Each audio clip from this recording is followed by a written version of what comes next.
Hi guys, T20 Hindi channel पर आप सभी का स्वागत है। और आज हम देखने वाले हैं रक्षाबंधन का ऐतिहासिक एवं धार्मिक महत्व, जिससे जुड़ी पौराणिक कथाएं क्या है, इसके बारे में। तो सबसे पहले हम देखने वाले हैं, सबसे पहले राखी किसने और किसको बांधी थी, या बहुत सारे लोगों को पता भी है। तो देखते हैं। पौराणिक कथाओं के अनुसार हजारों साल पहले राखी बांधने का सिलसिला शुरू हुआ था।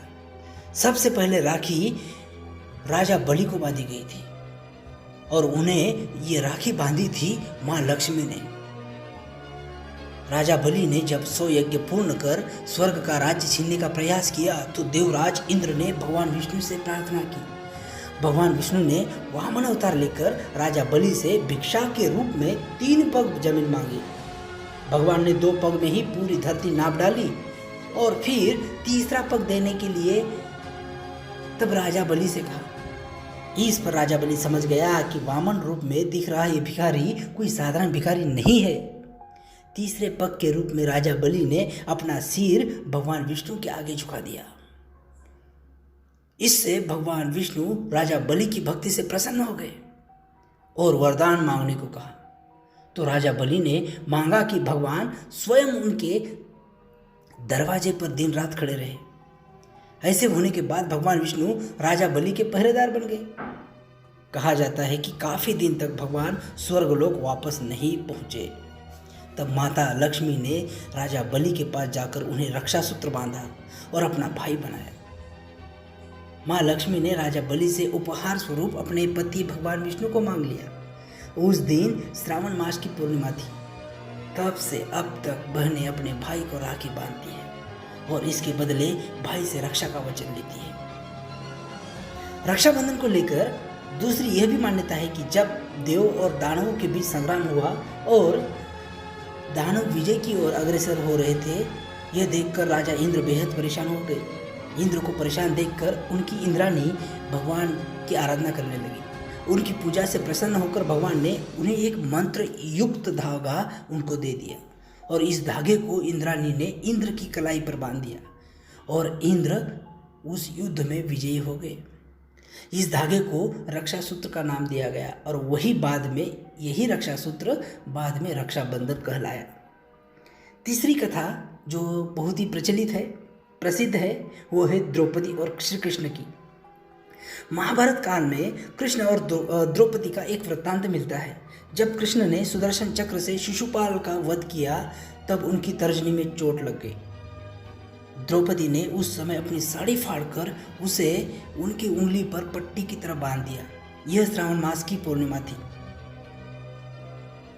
श्री कृष्ण ने बाद में द्रौपदी के चीरहरण के समय उनकी लाज बचाकर भाई का धर्म निभाया था।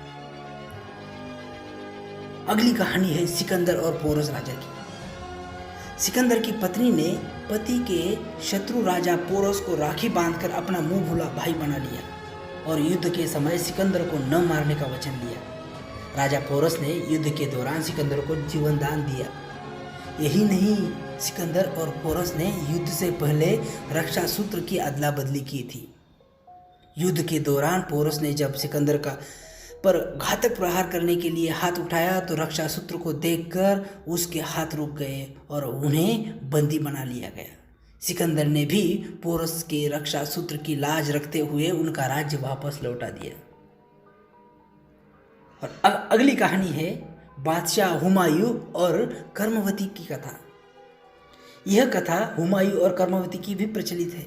मुगल काल में बादशाह हुमायूं चित्तौड़ पर आक्रमण करने के लिए आगे बढ़ रहे थे। ऐसे में राणा सांगा की विधवा कर्मवती ने हुमायूं को राखी भेजकर एक वचन लिया। हुमायूं ने वचन निभाया और चित्तौड़ पर आक्रमण नहीं किया। यही नहीं, आगे चलकर उसी राखी के खातिर हुमायूं ने चित्तौड़ की रक्षा के लिए बहादुर शाह के विरुद्ध लड़ने के लिए अपना सैन्य भेजा और उनके कर्मवती और उसके राज्य की रक्षा की थी। इस प्रकार से इतिहास में ये पौराणिक कथाएं मिलती है। तब से लेकर आज तक ये पावन त्यौहार अपने भारतीय लोग, हिंदुस्तानी लोग बड़े हर्ष और उल्लास से मनाते हैं और अपने देश की परंपराओं को आगे लेकर जा रहे हैं। यदि यह जानकारी आपको अच्छी लगी तो इस वीडियो को लाइक कीजिए, शेयर कीजिए, ज़्यादा से ज़्यादा लोगों को इसकी जानकारी दीजिए और हमारे चैनल को सब्सक्राइब करना मत भूलिए। मिलते हैं ऐसी ही कहानी और जानकारी के साथ अगले वीडियो में। तब तक के लिए धन्यवाद। रक्षाबंधन की सभी को ढेर सारी शुभकामनाएं।